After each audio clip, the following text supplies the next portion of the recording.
Capital A2. This is Vanessa. Take one more.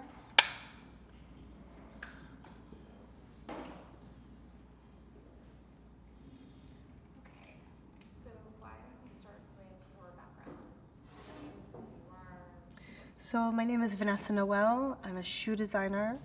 I have a bunch of different companies, a bunch of different hotels. I had a heart attack when I was 52. What else do you want me to tell you more? Well, let's go right into your personal story. Okay. So I had a heart attack when I was about 3 years ago, actually, to the day, almost, and it was an incredible thing to learn that I actually had had a heart attack. I had been to 3 different doctors, and none of these doctors over about a 3-month period had given me a stress test. And I'd gone in and told them exactly, I'm very descriptive, especially being a designer, and details what I was going through. And I came to learn afterwards that they were very classic heart attack symptoms. So I had a very localized pain, always in the same spot, and I'd feel tightening of the chest, which is difficult to diagnose when you've never had tightening of the chest yourself. My shoulders hurt. I'd been having shoulder pain for, a few months prior. And it would radiate, this pain when it would happen, would radiate up to my bottom jaw. And depending on how strong it was, how intense they got to my bottom jaw, or it'd even go to my upper jaw. And then I would just start deep breathing, and I had no idea why I was deep breathing, and it wasn't like I was out of breath. I figured I needed water. I figured it was from a neck injury. I figured these episodes, which I call them, were for all different reasons. When I suppose the blockage would push through, then I would just, all of a sudden you'd feel the release, and I would perspire a little bit. And I went back to work. So meanwhile, my office staff was getting quite concerned, and I had some really bad episodes. And they made me call a doctor, which I did. And I went in the next appointment and got an EKG, and it was normal.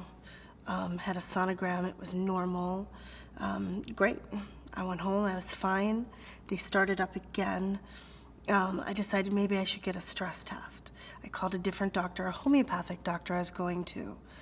And I was seeing her, and about 4 days later, so I waited.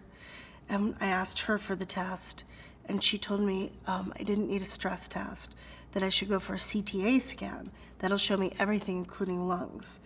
So I did that. It's out of pocket. It wasn't covered under medical. And what I learned from that is a CTA scan tells you how much plaque you have in your arteries. It's not anything to do with even cholesterol in your arteries.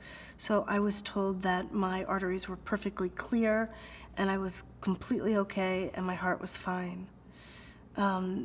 This continued the symptoms and me thinking I guess I needed to drink more water until I had a really bad day of them, and very frightening even to myself. So I got in touch with another doctor whom was a spokeswoman for American heart disease for women. And I thought maybe she would look at me differently and understand. So I went to see her, had an EKG, had a sonogram, everything was fine. On my return trip, which was my second appointment with her, I'd had a really bad morning. And the difference with this morning with my episodes is it never really went away.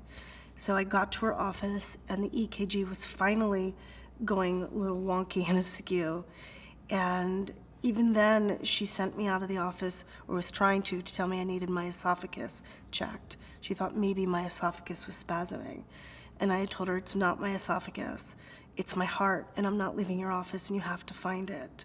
So she didn't know what to do, and she thought to give me another sonogram, of which she did. And under the sonogram, apparently my heart wall stopped moving. I'd had a heart attack, which I have a film of my heart attack, which I still think it's kind of cool to have a film of your heart attack. But they cleared the cath lab on the nearest hospital, which was Lenox Hill, and I was rushed up there very, very quickly. And I was really lucky because my artery apparently was 99% blocked, and I got a stent. And I'm here today to be able to tell the story, to reach out, to help other people and other women in particularly to really protect themselves, to learn about their heart, and to focus on what's wrong with them, and to help doctors help them.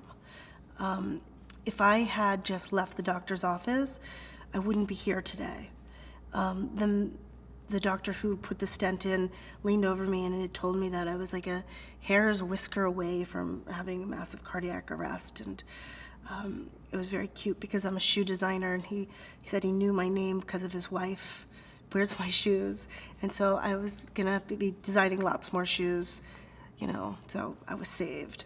And it's an amazing thing because if I had just listened and walked out the door, I wouldn't be here. I was very, very lucky at that point. I went home and I thought about all these people I had been seeing and being sent the wrong directions to and not really listening to me. And the questions that I was answering when I went in to see these doctors were, did I have a fight with my boyfriend? Did I have a fight with my husband? These are, I guess, stress-related questions, but I asked if they asked men the same questions, and the answer was no. So I felt like I was really being looked at quite differently than many potential other men that would walk into a doctor. I got in touch with a man named Dr. Isom, who I had met at a birthday party, and I got in to see him immediately, and he looked at my films, and he explained everything which he saw in the film. It was interesting because none of my other arteries had anything, no cholesterol at all, and they don't understand really the reason why this one was 90% blocked, but maybe we'll never know. My cholesterol levels were normal to low, my blood pressure is normal, and I have no family history background for heart disease. So he sent me to Dr. Holly Andersen, who's been a godsend to me in my recovery. She listens. She texts with me. She made me feel immense comfort. And the heart muscle being such a strange organ in your body, it's not just a muscle, it's emotional. And something happened with me where it broke down, and I really needed someone really to watch over and follow what was going on, and to talk to me about it. I've found out it's so interesting. So many women have come up to me and in secrecy have told me their experience and what they're going on with their heart problems, and they don't want anybody to know. But it's a shame because I think it's something that people should talk about. People should reach out because so many of my friends, including myself, had no idea about all the heart disease that's out there and how it's really affecting especially women. We've surpassed men since '84 with heart disease, and how many women are affected and how we're dying from it. No one's talking, they're not sharing, and it's not contagious, so we should be. So it's one of these things. I'm very, very lucky to have found actually a phenomenal human being and a doctor like Dr. Holly Andersen. So here I am. It's great. You're like hitting all of the points as you tell that story. Am I? I'm like, uh-oh. Maybe there's a story that you were telling me on the phone in the pre-interview about someone was misdiagnosing someone else too. Sure. Do you want to tell that? Sure. I think it's really important, no matter whether you're female or male, whoever you are, if you're a human being, help the doctors help you. Tell them what you feel. Don't hold back. When they tell you what they think their diagnosis is, if you think it's a little left or right, explain to them where you are and how you feel with this. I even was speaking out and about my heart disease, and a friend of mine had been to a doctor and she was having issues, and they wanted her to come back for tests, and she thought, oh, just more tests, forget it. It's not my heart. And after hearing my story, she got frightened and she went back to the doctor. Turned out she had a tumor, a very fast-growing malignant tumor, that if she hadn't gone right back, she also wouldn't be here today. In fact, it was really close for her. So it's important not to ignore the signs, and we all have aches and pains and things all the time, and it's difficult to figure out what do you answer and what don't you answer in your body. But I think it's very important to listen, to talk, and to do. Don't sit back. Be proactive. Talk to your friends. I felt so incredibly foolish myself after having a heart attack that going through all these symptoms, I never once sat down and Googled it, which is so simple. I mean, I'll Google a restaurant, I'll Google anything. When I came out, I Googled it, and there it was, all those symptoms, pure as plain, classic, 1, 2, 3, in front of my face, and I didn't know it. Many of my friends, they're all such incredibly astute people, and they're all so accomplished, and none of them know anything about their hearts either. But we can talk for hours about glutens. So it's really important to learn to listen to yourself, and find a doctor you're also really comfortable with, who is going to listen to you, who will not just judge and say, okay. I mean, I'm a calm person, so people just look at me and say, oh, you're fine, next, go home, take an aspirin. No, you need to find someone to talk to who will listen and help diagnose what you have and save your life and live on. That's great. I was going to say, throw in something about empowering women with that statement there. It's pretty empowering, just being aware, getting educated. Maybe if you have anything to say on those lines of just empowering somebody who would be watching this. Okay. It sounds so cliche to me. We've always grown up and hearing so much, women versus men, and it's something which it's real, it's true. You have to empower women, you have to empower yourself. To help yourself, you can also help others.